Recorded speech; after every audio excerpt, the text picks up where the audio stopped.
Allison, tonight we're learning more about the two men killed over the weekend when an alleged drunk driver hit the cab that they were riding in. The crash happened on the Fairfax County Parkway, and tonight their cab driver is in the hospital and the other driver faces serious charges. Richard Reeve talked to one of the victim's friends who was riding in a cab behind them when this accident happened. Richard.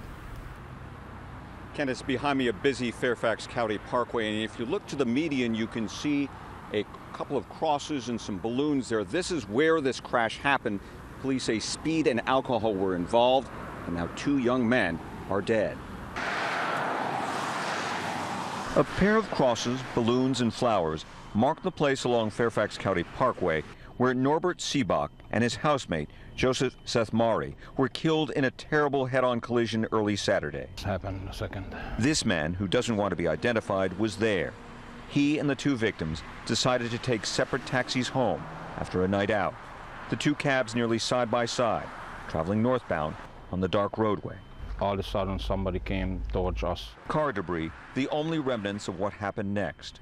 Police say 24-year-old Manuel Benitez, driving a Chevy SUV at a high speed, veered from the southbound lanes and slammed into Sebok's cab. We just hear, the sound of the crash, and one of the neighbors came out from the house because that was, so loud. The man, a member of the close-knit Hungarian-American community, found his friends lifeless inside the cab, the driver bleeding badly.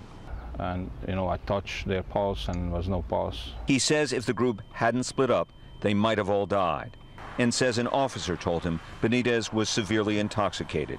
Amid his tears, he is angry. He was laughing 5 minutes earlier. It's no punishment for this. Benitez remains in the hospital. He faces 2 counts of aggravated involuntary manslaughter, although we're told he has not been formally charged. The 2 young men who lost their lives here were training to be roofers, originally from Hungary. They still have family back there. They had hoped before this to bring their families to America. Reporting live, Richard Reeve, ABC 7 News. All right, Richard, thank you.